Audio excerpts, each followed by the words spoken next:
नमो भगवते वासुदेवाय। जय माता दी दोस्तों, आप देख रहे हैं आपका अपना YouTube चैनल व्रत त्योहार कथाएं। मैं हूं आपके साथ रिमझिम शर्मा। आज इस वीडियो में मैं आपके साथ सावन मास के शुक्ल पक्ष की एकादशी, जिसे हम पुत्रदा एकादशी के नाम से जानते हैं, उसके बारे में सभी जानकारियां शेयर करने जा रही हूं।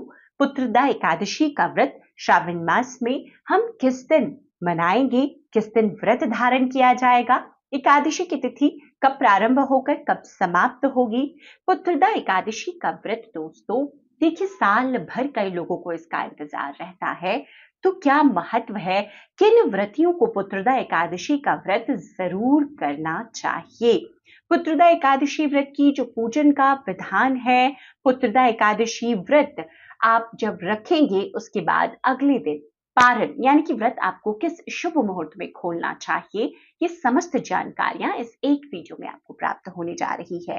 पुत्रदा एकादशी का व्रत जो लोग नहीं कर सकते, जो संतान प्राप्ति की इच्छा रखते हैं, वो एक उपाय क्या कर सकते हैं, इस वीडियो में मैं आपके साथ वो महा उपाय भी शेयर करूंगी, तो वीडियो को अंत तक जरूर सुन लीजिए।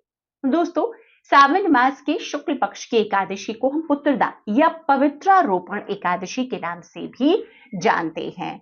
देखिए, जिन भी दंपतियों की संतान प्राप्ति की इच्छा है, उन्हें पुत्रदा एकादशी का व्रत जरूर करना चाहिए। साल में 2 पुत्रदा एकादशी के नाम से व्रत होते हैं।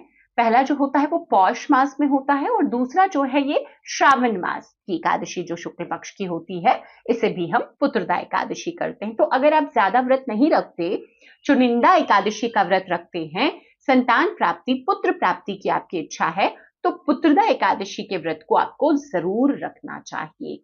पुत्रदा एकादशी का व्रत अपने संतान जिन्हें है, वो अपनी संतान सुख के लिए, बच्चों की खुशहाली के लिए, उनकी तरक्की, उन्हें हर संकट से बचाने के लिए भी माएं इस व्रत को धारण करती हैं। क्योंकि देखिए, हर एकादशी का अपना एक अलग अलग महत्व होता है। हर एकादशी व्रत में मैं आपके साथ ये जानकारी शेयर करती हूँ। तो इस एकादशी का व्रत में ये माताओं के लिए बहुत विशेष महत्व रखता है। तो माताएं अपनी संतान प्राप्ति की इच्छा से लेकर अपनी संतान की उन्नति तरक्की के लिए भी इस व्रत को जरूर धारण करें। देखिए, पुत्रदा एकादशी का व्रत जैसे कि नाम में ही है कि पुत्र के लिए हम इस एकादशी को व्रत संतान के लिए करते हैं।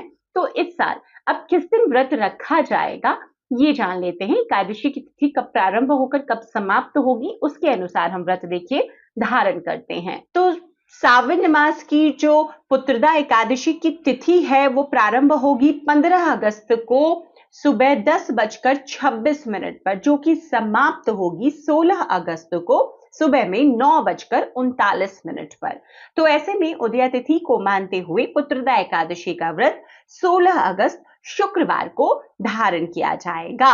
तो सभी लोग जो भी संतान प्राप्ति पुत्र प्राप्ति की इच्छा रखते हैं, 16 अगस्त को व्रत करेंगे विधि विधान के साथ में।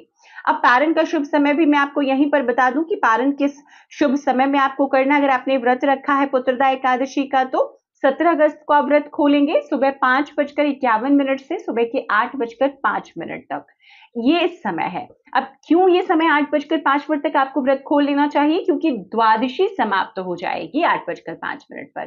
तो आपको 8:05 पर सुबह में उसके पहले ही इस व्रत को खोल लेना है।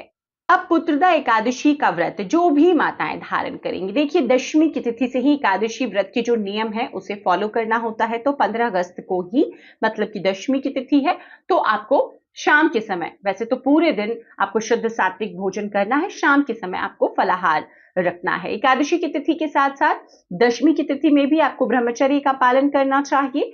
उसके बाद एकादशी की तिथि में सुबह उठेंगे, स्नान आदि क्रियाओं से निवृत्त होने के बाद में हम व्रत का संकल्प लेंगे। आज के दिन देखिए, कोशिश करके पीले रंग के वस्त्र पहनिए। देखिए, श्रावण मास है, तो ऐसे में बहुत बारी मैंने बताया है कि हरे वस्त्र पहनने चाहिए, पीले वस्त्र पहनने चाहिए, तो पीले वस्त्र आज के दिन पहनिए। आज भगवान विष्णु की पूजा, भगवान शिव की पूजा तो हम करेंगे ही रोज की तरह। आज भगवान विष्णु की पूजा में कुछ विशेष चीजों का ध्यान रखेंगे, जैसे कि भगवान का भी आज पंचामृत से आपको अभिषेक करना चाहिए।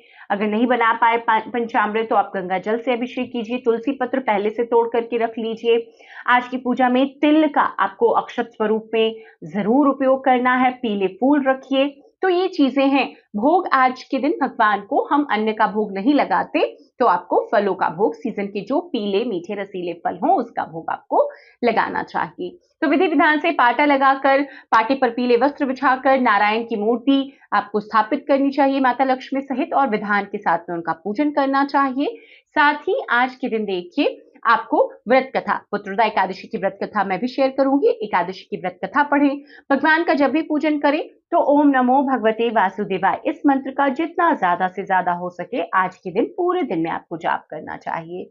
पूजा के समय शुद्ध घी का एक दीपक जरूर लगाएं। तुलसी माता में एकादशी की तिथि में आपको जल अर्पित नहीं करना है, लेकिन शुद्ध घी का दीपक जरूर लगाना है। प्रदक्षिणाएं, जिसे हम परिक्रमा कहते हैं, तुलसी माता में दीपक लगा करके आपको जरूर करनी चाहिए, मंत्र बोलते हुए ओम नमो भगवते वासुदेवाय। आज के दिन कोशिश करें कि पीपल वृक्ष को जरूर संचित कीजिए, बेल वृक्ष को, क्योंकि श्रावण मास है, बेल वृक्ष को संचित कीजिए। तो इस प्रकार से पूजन को अपने संपन्न कीजिए। शाम के समय में भी भगवान श्री विष्णु की आरती और दीपदान आपको जरूर करना है। पुत्रदा एकादशी के व्रत में भी आप चाहते हैं कि फलाहार आप दोनों समय करें। कई लोग एक समय करते हैं शाम की आरती के बाद, तो आप सुबह की पूजा के बाद में फलाहार जलाहार ले सकते हैं, और शाम की पूजा के बाद में भी आप ले सकते हैं। आज के दिन अन्न का सेवन नहीं करना होता है, नमक का सेवन नहीं करना होता है, तेल का सेवन नहीं करना होता है, तो इन बातों का ध्यान रखेंगे।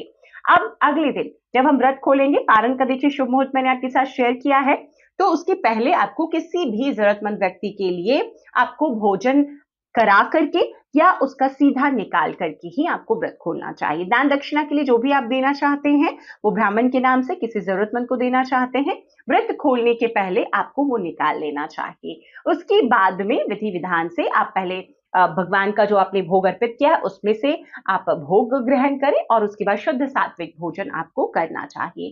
कई लोग ये प्रश्न करते हैं कि एकादशी के व्रत में अगले दिन क्या भोजन करें, क्या चावल खा सकते हैं? द्वादशी की तिथि में आप चावल खा सकते हैं, लेकिन जब व्रत खोल रहे हैं तो उस वक्त चावल का सेवन नहीं करें। इसके बाद में आज पुत्रदा एकादशी है, तो आज भगवान को आपको क्या अर्पित करना चाहिए? देखिए, पुत्र प्राप्ति की इच्छा से आज आपको भगवान शिव का भी पंचामृत से अभिषेक करना चाहिए, और भगवान शिव को आपको धतूरे का फल जितनी ज्यादा से ज्यादा हो सके संख्या में अर्पित करना चाहिए। कोशिश करके 11, 21, 51, 108 अगर कर पाते हैं तो बहुत ही उत्तम ये उपाय है। ये शिव पुराण में वर्णित एक उपाय है कि अगर श्रावण मास में खास तौर पर ऐसी शुभ तिथियों में, जबकि पुत्रदा एकादशी है, पुत्र के लिए, पुत्र प्राप्ति के लिए हम व्रत रखेंगे, भगवान शिव को आज धतूरे का फल अर्पित कर उन्हें अगर हम प्रसन्न करते हैं तो हमारी सूनी गोद जल्द भर जाती है। तो इस प्रकार से इस श्रावण पुत्रदा एकादशी पूरे विधान के साथ में आप भी व्रत रखें। वीडियो देखने के लिए बहुत बहुत शुक्रिया। अगर चैनल पर पहली बार आए हैं, इस तरह की जानकारी आपको भी अच्छी लगती है तो चैनल को सब्सक्राइब भी जरूर कर लें। जय श्री हरि विष्णु।